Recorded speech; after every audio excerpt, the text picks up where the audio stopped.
tries to cross over heel, shakes her and bangs down the triple. Beck Cole hits the three in the corner. Yeah, Beck Cole's a star. Oh, that was my first senior championship. And I was just like, put this ring on, give me the champagne, let's pop, let's go. WNBL champions for 2020, the Jayco Southside Flyers. In Townsville, you would play. Yep. And then you're having ice baths together and you're just like, this ain't it. What I love, this group of girls, we've all had setbacks in basketball or have been told, oh, you're not quite good enough. And so it's like you have a chip on your shoulder and that's also how you have to play the game. It's a game of basketball and it's a whole new basketball only dedicated to that sport. How did you find that when you made the adjustment? Oh my God, I sucked. I remember like airballing threes for 5 minutes, being like, sheesh. We're putting it on the map now and people are starting to, put some respect on our names and all that stuff. Cole. Salamidi for Cole. Cole on the run. Shoots. I think Dad being, an ex-Socceroo who's been in that athletic mindset, he's just so inspiring. It's really a fire in your belly that you just continue on and you're probably not until, mid-20s do you really realize, wait a second, I've been head down, locked in on something for so long. Oh shit, I made a lot of sacrifices. Oh, amen. You miss out on so many things, but if you didn't love it, you wouldn't do it. It is a grind, but the blood, sweat and tears, we obviously love it. Absolutely.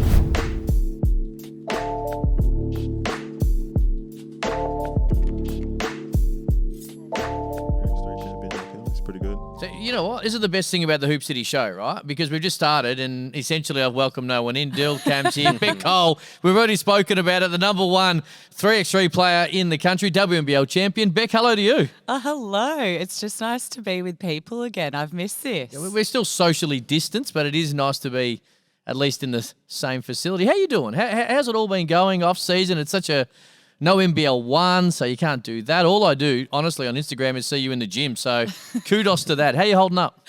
Good. Yeah, just been working on my fitness, as Fergie would say. But no, it's the start of this year was like quite depressing. If I'm being honest, was like part of the last final cut with Opals making that selection. And then with 3x3, we didn't qualify for the Olympics. So I took a couple months to literally like step away from everything. And that's not me or my personality, but after that, I just really like switched on, refocused because 2022 is such an exciting year with WNBL coming back. There's Opals for World Cup and then there's Com Games for 3x3. And so it's super exciting. That's pretty special. 2022, like to have that, that goal in mind, like things like that, like the Commonwealth Games coming back around, like having that focus and you can redirect, take what you can from the past and redirect a new focus. And that must be exciting right now. Yeah, I think it's just something to really look forward to. And I think after like such a devastation where basketball is like my other form of a boyfriend, it's like you live, breathe, sleep it. And, when things don't happen, you get a bit of anxiety, you get quite down. And so now that, things have turned and being a Victorian, you just want to get out into the world again, play games, see people. And I'm just really looking forward to it. And it's like, I think my mindset has now changed. It's super positive, only looking forward. And I guess just see what happens again because that's, I guess, the funnest sport. What was the Opal situation like? Because there wasn't a traditional camp like there would normally be pre-Olympics. So how did it all work for you? So I think the world was sort of still normal. We were lucky to have camps leading up to it. And then the WNBA was happening, but obviously most of the girls who were there going to make the team. So there was only a few more spots up for grabs. So there was one last final selection camp that was in Canberra, but I didn't end up going to because we were flying off to qualifiers. So I'm not going to lie, it was pretty hard juggling both 3x3 and Opals. And for me, I was just like, I want to do both and see what happens. But I think we were fortunate. There were still enough camps, I guess, for, the coaches to see what they wanted to do to choose that team. It is a legit question, and it might sound for people watching or listening that it isn't. But I do know Olympians who didn't or athletes who failed to qualify in any, and they refused to watch it. They refused to watch the Olympics as a whole. They refused to watch their event, and I totally understand that. Did you watch the Olympics as 3x3 and the Opals? It runs for the entire almost 2 weeks. Did you watch it? Yeah, so before the Olympics started, I was like, I can't. And I live for every 4 years that the Olympics happens, because not only basketball, but like gymnastics, diving, track and field, they're like my favourites. I like froth it. But I really thought I wasn't going to watch it. And then 3x3 and Homicide were like, yeah, come on our show and talk about it. And I was like, ooh, I'm not sure. But during this time, I got a clean out on my knee. So literally all I could do is sit on the couch. I was sleeping or watching the Olympics. So actually doing that and talking about the games and, you know, just seeing 3x3 come to life, and people, I think, learn the game or get more respect for it and see that it's an up-and-coming sport that's here to stay, actually I think was a bit of a helped me recover from my torture of not being able to go. It was like almost therapy and recovery for that. So no, I absolutely loved watching it. And at the end of the day, it's like, you know, do I think I should have been there? 100%. But these are still my teammates and my friends, and I want to support them any way I can. And yeah. I guess the passion and love for the game wouldn't allow you to not watch it anyhow. So the universe is gonna find a way to have you involved in that. So I know you guys, you know, you had the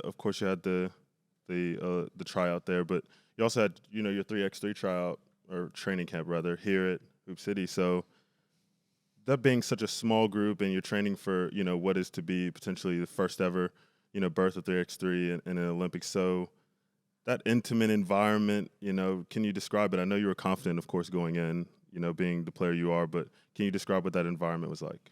Yeah, one, just so awesome that Hoop City have partnered with BA to be able to, you know, train in this awesome facility with, you know, real 3x3 court, because even just the material and the way the ring set up is so different to us if we were on a normal, you know, 5-on-5 court. So super awesome that we now have a place to call home. And I think it, you know, in regards to 3x3 and the growth, that was the next step. I felt like we were a bit still out of place, and it was just like, oh, go train there, go play there. So, yeah, the fact we have a place to call home now is super awesome. So thanks, Hoop City, for that. But it is super special. Like 3x3 is something that I don't think unless you've done it or been a part of it, you will fully understand.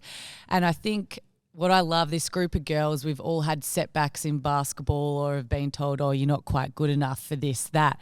And so it's like you have a chip on your shoulder, and that's also how you have to play the game. But I think that environment, it is so raw, and you're so vulnerable, because it's like we're best friends, but when we get on the court, like I want to rip your head off.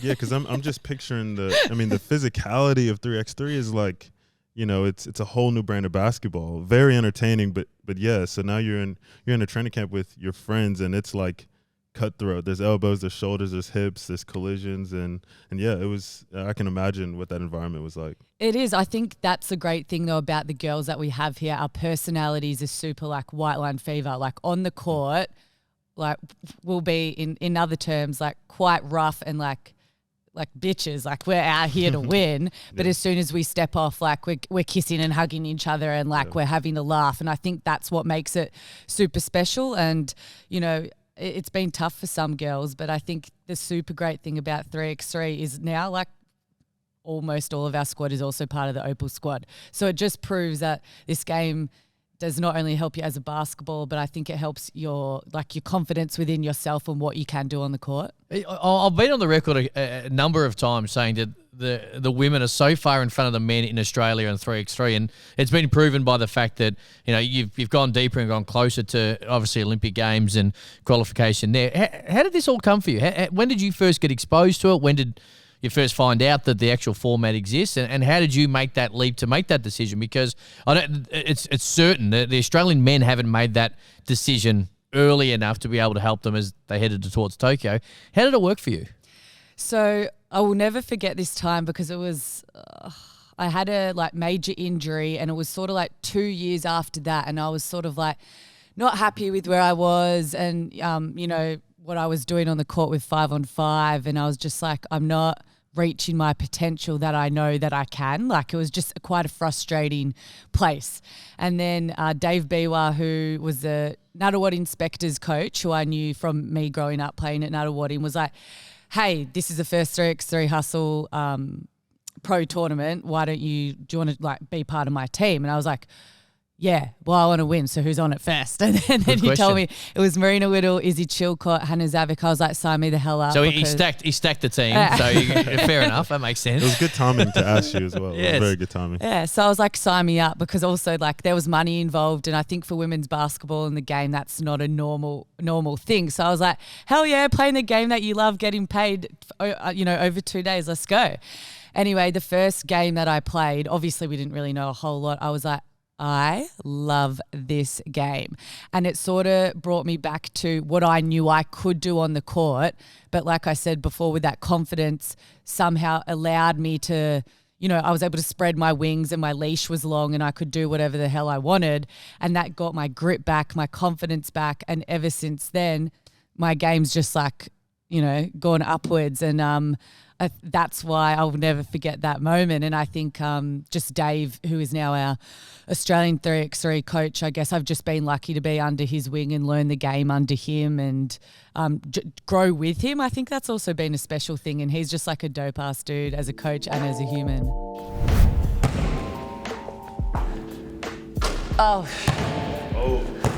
We'll see if I can jump.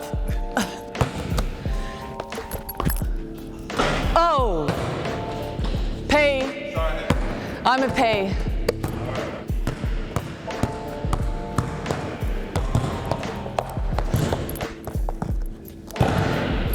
Shit.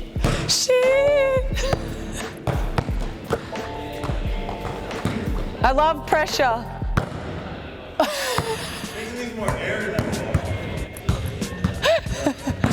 I'm a pie. These guys are like, who is this chick? Oh! Could this be it, ladies and gentlemen? I haven't even got you to get paid. Could this be it? Here? Yeah. Did you do it over the thing? Going over. Do I have to go over? Please, I didn't designate it. Except I can't be athletic, right? Yeah! Woo!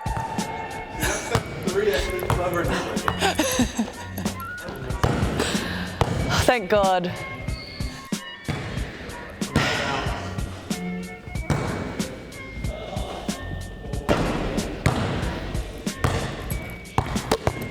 What did Michael Jordan do? What did he do?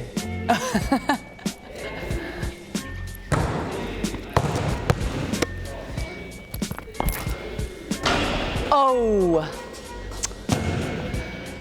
Good game. I was at a disadvantage, but that's all right. That's awesome. I love how you're, alluding to confidence. I mean, I think of, 3x3, obviously we know it's here to stay, but with that, you have no time to dwell on a mistake, right? The ball is out of the net.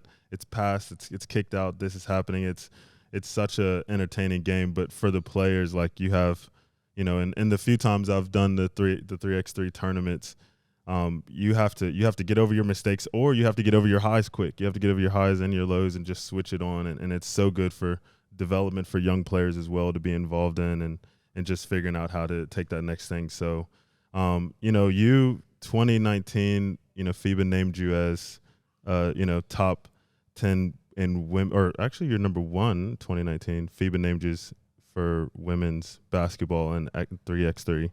So being such a leader in that and knowing everyone is finding a way to develop their game through this new realm, like how does that feel, like being numero uno? Like that's amazing. Hey, no humility either on this show. No humility. Let it go, Beck. Let it go.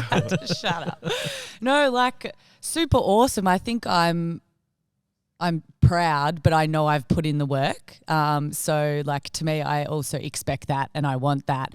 And obviously it's bloody cool to be number 1 in the country, but like at the end of the day, I'm still part of a team and I need to do well in order for my team to do well. So I think what's super cool about it is, like you said, I was able to be here from the start when, 3x3 is a child and still growing and forming, and the fact I've been able to be, a leader and be there from the start, and hopefully, once I retire, still there to help grow the game and people really see see it for what it is. And I think that's something that's super awesome for me, is that I was a part of that generation where we were bringing up 3x3 and I was able, to be number one and help bring a light to it. Are you surprised? Everybody looks at it, and maybe not everybody, but a lot of people look at it as two totally different sports, and there are so many uniqueness to the 3x3 world. But are you surprised as to how much it has actually helped your 5-on-5 game? You mentioned the Opal squad. You win that WNBL championship last year where you starred, which we'll get to in a moment. But were you surprised how much it's translated into confidence and your skill of the 5-on-5 game continuing to go through the roof? Yeah, I think what I do hate though is when commentators go, "Oh, that's because of 3x3." Like, we had that before, but now because 3x3 is a sport, you think it's just like that's all what magically happened. But I think we already had that, but it elevates our game. So I would say if you looked at all of us 3x3 girls who then play 5-on-5, we can finish through contact. We can create plays out of nothing, probably better than we did before. But we always, had that. It's just sort of been elevated. So I think that they're two completely different games. Like, as you do it more, you understand the flip of the mindset. Whereas like when you first started, it like would take you like 3 training sessions to go from 5-on-5 to 3x3, because it's like, okay, I have to be like, out of your cylinder in 5-on-5 and making sure I'm keeping my hands off, to like, no, I got to push you with my forearm. I got to jump on you. I'm jumping on your back till the ref tells me that it's a foul. And like, you just got to be way more aggressive. So there is a definite big mindset switch. How do you go playing outside? So it's what's great, but also not great, is wherever we go, it's been summer and like 40 degrees, and it's sometimes it's quite hard because you're playing 3 games in one day. It's 40 degrees. You're not going back to the hotel. You're like maybe going to the shops. That's just so you can sit inside and have some aircon before you have to come out and play. But I think that's the fun of it. And I love being, outside in that environment. Like, the places we've been to have been so cool. Like, we had a World Cup in Amsterdam. We had a World Cup in Nantes. Like, I'm experiencing these amazing places with the different cultures. Like you said, it's all about entertainment, like dances, R&B and street and modern, but also, wherever we're from, we're getting a taste of that.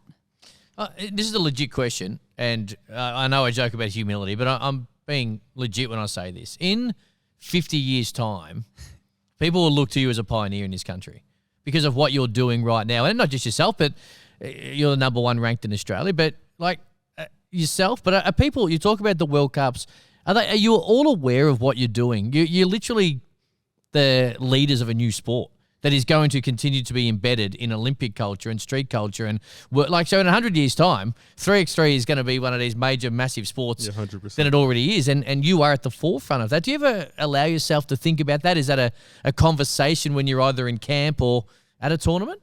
I love that word, pioneer. That's a good word that I think I was looking for before, but my brain, was not there. But There's no humility here. I don't want humility, but I'm being serious. No, it's a great word. I think because we're in it, you don't actually think about that, because you're like, well, no, we're playing and we have all these goals to achieve. So it's like not the future.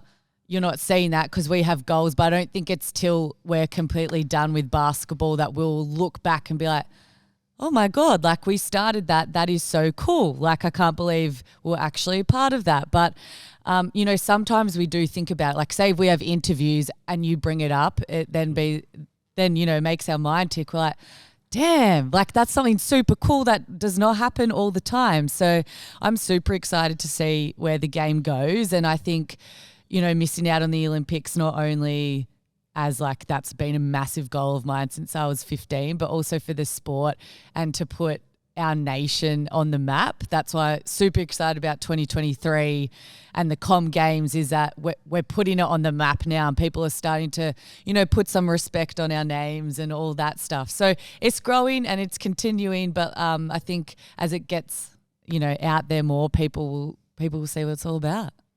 It's awesome. And I know we'll move on from the 3x3 soon, but one of the last questions I have, it's because there's been a recent, I'm not sure if you're aware, but for rep basketball under 12s, they've recently just introduced size 5 basketballs. So it's weird because, this group was used to size 6 and now they're jumping back to size 5.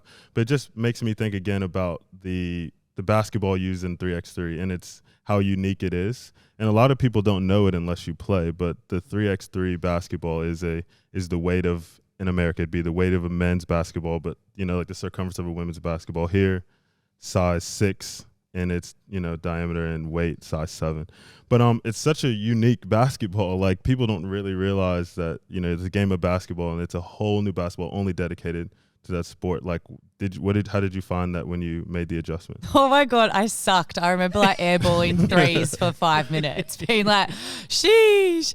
So no, or even like dribbling. And like I said, the court surface, I call it like supermarket crates. Like that's it's not great for the joints, but like we've gone to, we were in Chile and it wasn't on a great surface and there was like holes and there were dents and it was like getting used to a basketball that again is different. It's a size of a 7 and making layups and jump shots, that's okay. But as you go further and you get so tired, it does completely make a difference. But the switch over from a 6 to a 7, from 5-on-5 to 3x3 was challenging for a bit. But I think as muscle memory goes on and you get used to it, it's now fine. But it is, I think, even for the men though, it would be super different being so small. But like they shoot the piss out of it, so maybe it's working. Well, Chilean divots in the ground would never help dribbling anyway. No, I can't dribble anyway, so divots or otherwise.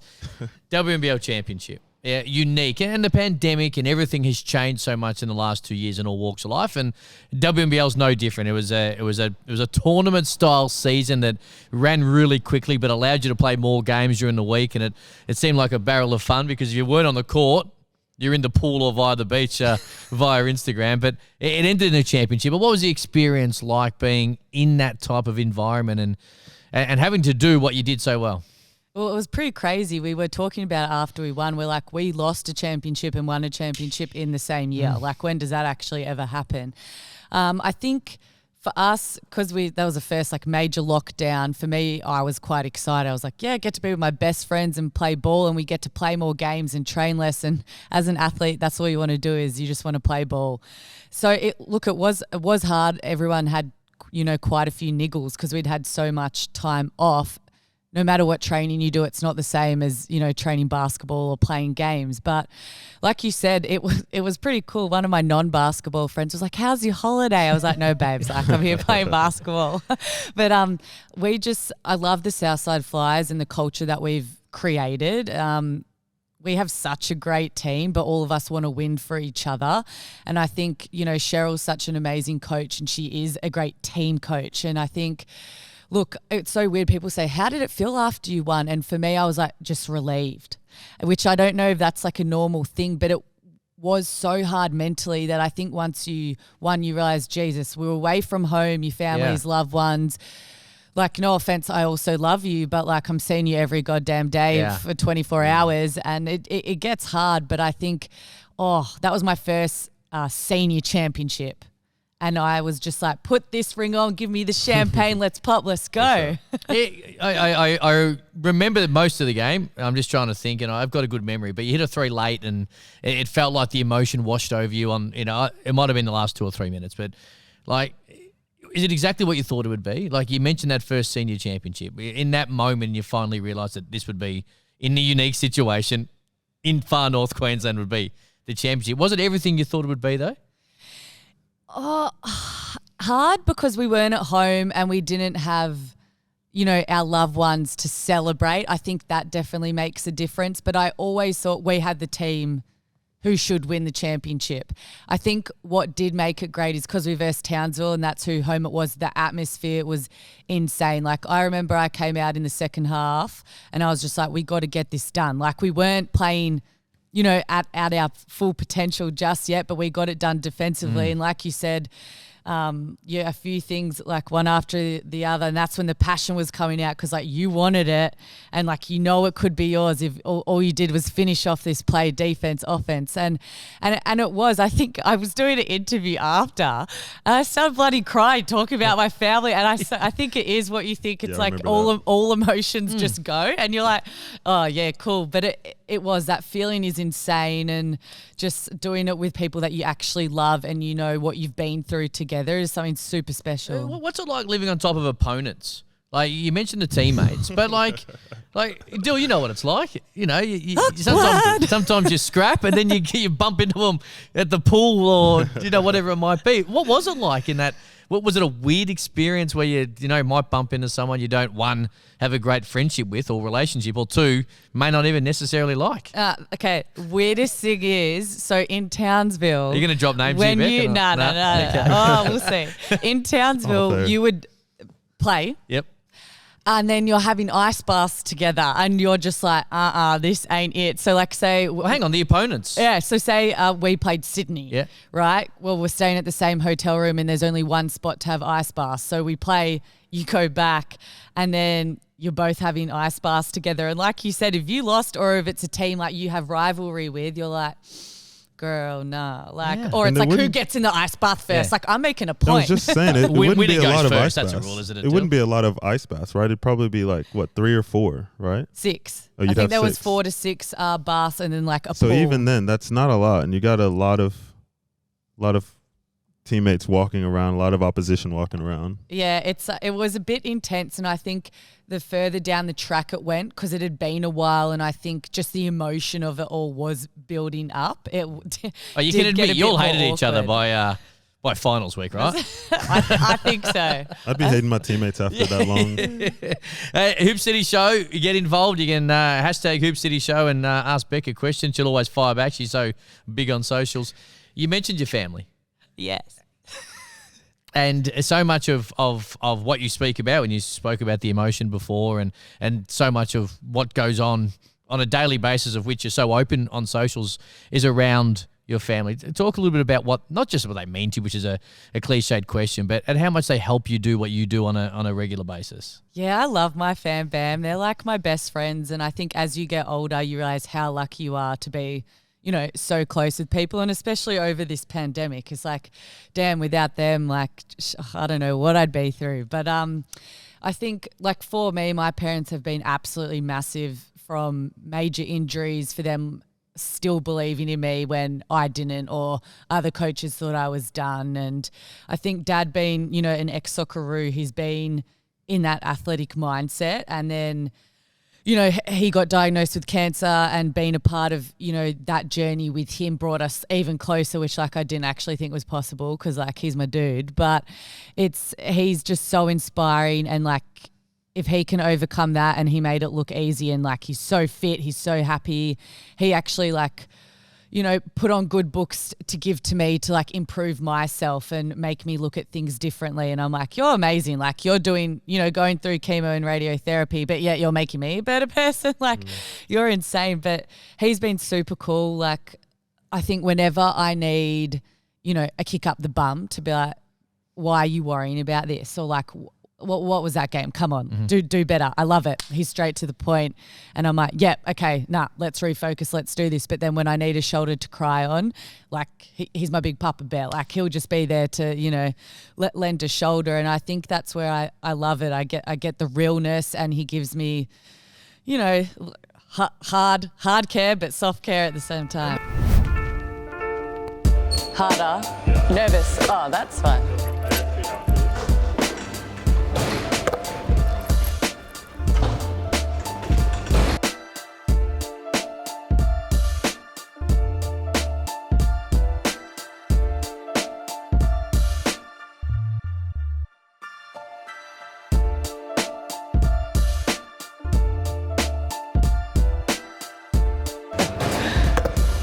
I'm no good at pig, but can shoot a foul shot.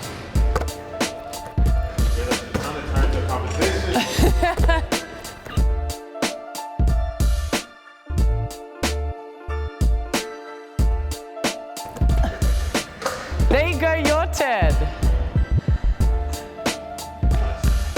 19 from 20. Should I try to top that? I think you should. Let's go! Making me put my undefeated record on the line, first off. I'm ready for this? Let's go.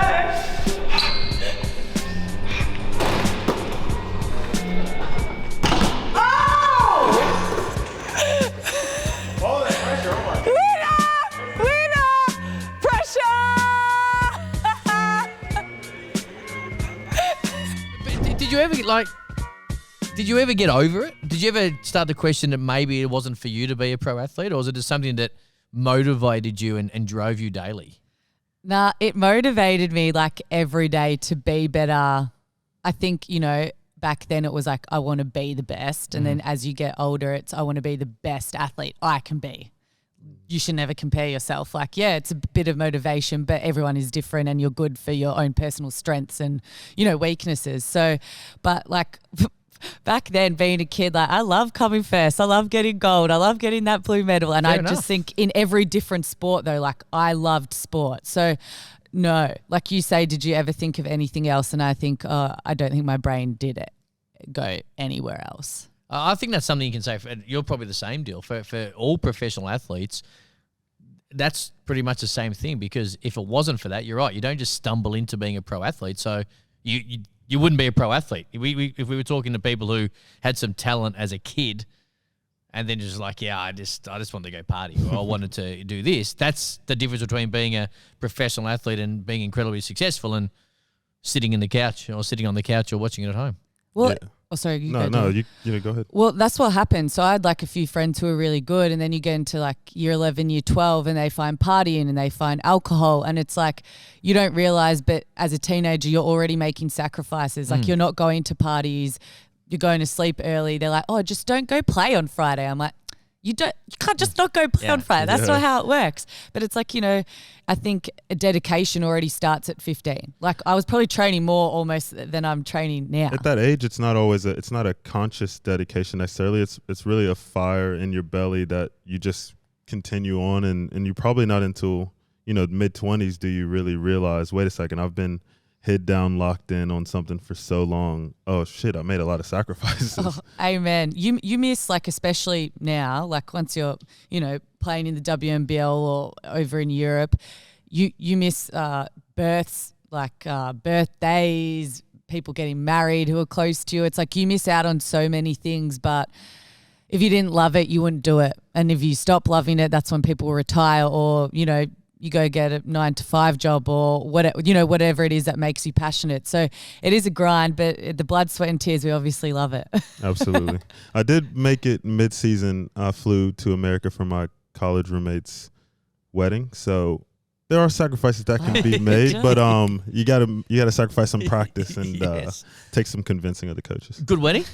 Yeah, we had a ball. That's all that matters in the end, isn't it? Shout out Luke D'Amico, actually. There we go. Hey, before we let you go, Beck, this year coming is going to be huge. One, we're going to get out of lockdown, which is a win in its own.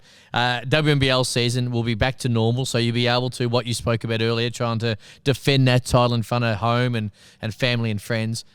Yeah. Com Games, as you touched on, and World Cup, which you mentioned, a home World Cup, which adds even an extra mystique and excitement around. This is a big 12 months. Is there, like, how do you work through it? How do you work through it almost on a daily basis to make sure you keep your eyes on that, whatever that prize might be, Southside going to Townsville or Southside playing against Melbourne Boomers, rather than just get ahead of yourself on what is such an exciting time?